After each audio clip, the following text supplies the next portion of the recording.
Welcome back to Outdoors with Larry Ray on 790 The Bet. Brought to you proudly by the Tennessee Wildlife Resources Agency and Wally Hatchett's Comfort Food and Drinks at 6439 Summer Avenue. Hey, good Saturday morning. Welcome back to Outdoors with Larry Ray, and good to be in on this Saturday morning with John Gordon and Ron Wong, and going to have a lot of fun on today's show. It's the fastest 90 minutes in outdoor radio programming, and like I said, it's been my therapy for the last 7 months during my cancer journey, and speaking of that, I met this next gentleman at the Legends of the Outdoors at Springfield back on August the 20th. He kind of stood out. He was probably the most vocal person there. I mean, and knew how to raise money. I know that because he's done it. And for Ducks Unlimited as an auctioneer and the Legend of the Outdoors, and he's also from God's country over in Arkansas. And we're glad to have Bo Dottley on with us this morning. Good morning, Bo. Good morning, Larry. Thank you so much for having me on the show. Glad to have you. And if I call you Bo Diddley, don't get mad, okay? I mean, it just comes out of my mouth sometimes. Everybody else does. Come on. That's one of my all-time legends, was so when I see that, and I said, that's pretty close. But I want to talk to you because and we're going to make radio history today. I don't know if you know this or not, but no radio show that I ever know of has had two graduates of Arkansas Monticello on the same show. Okay? That's crazy. We're closing out today's show with Matt Henderson, who just joined Ducks Unlimited, and he is a graduate of Monticello too. And I've told them, Ron Wall, you know the nickname for Arkansas Monticello? No, I don't. Do you ever heard of some guy named Brooke Benton? Yes. He sang a song about a bug, okay? Yep. They're the boll weevils. The boll weevils. That right, Bo? Huh? That's right. That's it. Right. That's it. Well, I was so happy to see you, Bo, and do a great job. You know, that's something that's you've done a lot for us. So talk a little bit about how you become an auctioneer and about your connection with Ducks Unlimited too. Well, I do quite a few of Ducks Unlimited banquets. I also do a lot of Delta waterfowl banquets. I do a lot of St. Jude banquets. I do Boys and Girls Club of America banquets. The famous Watson Fish Fry down in Watson, Arkansas. Oh, yes. I've heard of that. Yes. It's 100 items at an auction at that event. So, it's kind of a plethora. But I mean, my full-time job, I work for a company called Blackman Auctions out of Little Rock. Okay. We are a heavy equipment, oil field, gas field, excavation equipment, trucking, farm equipment. We do a lot of farm auctions. I manage a sale called Backgate, which is in Stuttgart every year. Okay. It's a 5-day sale, 5 straight days of farm equipment, which is if you walk it line to line, it's 4 miles of equipment. Military airport there. That's right. That's right. And you auction it off. I mean, it's an auction, right? That's right. Yeah. It's a full-fledged auction. Well, tell us, how do you become an auctioneer? I got to ask you that. I mean, was this something during your life in college you said, I want to be an auctioneer? I mean, is this something that was passed down? I've been fascinated by people that can do it, and we're going to get you to do it in just a second here. I just want to hear a little tease, but tell us. It's kind of I've always, there's a lot of folks that went to auctioneer school and so on and so forth. I never went to auctioneer school. There is a school, right? There is an auctioneer school. There are schools. Okay. Yes, there's several of them across the U.S. Okay. And, a lot of people go to them. But I've always, since I was a kid, had a knack for a chant. And my next-door neighbor growing up in Monticello was a gentleman by the name of Andy Davis. Uh-huh. And he did some auctioneering. For cattle sales and horse sales, things like that, ropings, Calcuttas at ropings and stuff like that, and then Calcuttas at golf tournaments. And I grew up listening to him, and I just had this fascination with it from the word go. And he's kind of where I got my basis from, where I learned the basis of my particular chant. It's a chant. It's a cadence too, right? I mean, it's a cadence. It is a cadence, and it's a rhythm. It's anybody can learn a chant. Anybody can learn. It's just counting. But when you throw a live crowd into the mix, that's where you find out you either have it or you don't. And that's not saying anything bad towards anybody else. It's just You got it. You got it, buddy. You either have to have it or you don't. So it's one of those things. But I've kind of followed him on his chant and kind of built off of that. And the way I kind of got in the business was I was a financial planner, estate planner, insurance agent for almost 20 years. And, and a friend of mine, his wife and my wife are sorority sisters, owns Blackman Auctions, Mr. Thomas Blackman. And he called me. He called me one day and said, "Man, I need you to come to work for me." And he had an opening for an auction manager. He knew I had a knack for the chant, and I knew equipment. And since I'd done executive accounts with Farm Bureau Insurance, is who I worked for prior to that. And so I visited with him, and he shot me a deal I couldn't refuse, and the rest is kind of history. So how many auctions do you do in a year, you think? I mean, as a company, we probably do 60 to 65 auctions a year. As far as benefit auctions, I probably do, 8 to 10 auctions. The biggest one being probably the St. Justin Moore St. Jude's Classic auction. Yeah, probably 1,800 to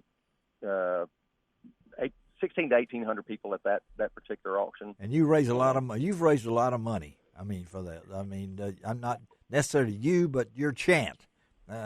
It's a wonderful thing when you look back over the benefit auctions you've done and see how much money you raise for each individual organization or platform. It's a fantastic feeling to see that you assisted in that. And even Legend of the Outdoors, Ron was there. He was taking pictures everywhere, and I was fortunate to go into the Hall of Fame this year, and you raised a lot of money for the Henninger, the little fella, and you've raised so much money for Legends. So let's just pretend for a moment you're at let's see, where do we want to put him at a DU auction? Can we pretend that for just a few minutes about how you would handle that? And remember, Ron and John, keep your hands down. Don't bid now, because if you scratch your head, Bo's got you, buddy. I did do some bidding. You did. I'm going to take you, and I'll hold your feet to the fire when it comes to payday. As far as that that's what's important. All right, this is something I've always wanted to do. This, Bo. If you'll do it, let's hear you, buddy. All right. All right. So what are we auctioning, Mr. Larry? We're going to auction off some DU items. Say prints and what? Decoy. Say a duck call. Calls, maybe duck call. A shotgun. Duck call. A shotgun. How's that sound? Yeah. All right. A duck call. We got a handmade duck call right here, made by Mr. Larry Ray himself on his first lathe he ever bought when he was a child. All right. You can't put a price on that because, if you don't know how to blow a duck call, basically you're sitting in the woods with just a fancy stick. Isn't that right? That's right. Yeah. That's right. So, all right, guys, put that thing in the money right there. What do you give here now? 25. Now 5. I've been at 30. 30 to 30. 30. Now 5. I got 35. Now 5. I've been 40. I got 50 over here. 50. Now 60 over to 60. 60. Now 70 over to 70. It was 70. Get on 70 over to 70. Now 80 over to 80. 80. Now 90 over to 90. 80 over to 90. 90 now 100 over to 100. 100 now 110. Hey. I got 100 a quarter out there now. 100 and a half. 100 and a half now 175. 175. 175 now 200 over to 200. 2 and a quarter. Quarter over to 2 and a quarter. Yeah. 2 and a quarter now 2 and a half. 2 and a half now 275. Now 300. 3 and a quarter. 3 and a half. 3 and a half now 375. Now 400 over to 400. 400 over to 400. 400 over to 400. 400 over to 400. Yep. 400 all done. 400. 400 now 4 and a quarter. Quarter over to 4 and a quarter. 4 and a quarter. Mr. Wong's in. 4 and a quarter. Larry's out. 4 and a quarter. 4 and a quarter over to 4 and a quarter. 4 and a quarter all done. All done. All done. Told it $400 right there, Mr. Wong. You are our winning bidder. Oh, Ron Wong outbidded John Gordon. He did for that Larry Ray special. We'll give you his address off the air here, Bo, for doing Good job. Great job, Bo. And because I know this is at your heart, too, because you really get into it. Have there been moments, Bo, that you've can remember that, I guess some of those St. Jude Classic, some of those things they're so important, and do you ever find yourself that you get caught up in it yourself? Is it hard not to put yourself away from what you're trying to do? In other words, it is, and to be honest with you, this last year's St. Jude auction, we break that particular auction down in it's a section called Give to Live. Yes, and one of the glorious things about that is it kind of gives you a breakdown of what each step of the process of a child going through cancer treatment cost. Yes. Whether it be oxygen, whether it be blood, whether it be room and board, whether whatever it may be, X-ray, chemo, and all. Whatever. Yes. And it breaks it down. So we do this Give to Live section of that particular auction where it's you're trying to pull those, and I think back at my boy. I've got 3 boys, and them growing up, and I think when you think that you've got it, things are rough and this and that, and the bills aren't coming all right, and so on and so forth, and then you look over here and you see this family that their joy in life is dying in front of them. That's right. And you look down and you go, you know what? These people don't have to pay a penny over there. That's right. And so it kind of tugs on your heartstrings for your own children, because you kind of put yourself in that family's place and go, God, if that was me, what would I do? Oh. And it's a scary feeling. So yes, you do get caught up in it, and I think that's very important when you are doing a benefit auction, and especially even on my DU banquets or my Delta waterfowl banquets, anything like that. It's not a life or death situation, but in all actuality, it's important, yes, man. It's super important for the conservation of the life that we all love and we all enjoy. And making sure that stays.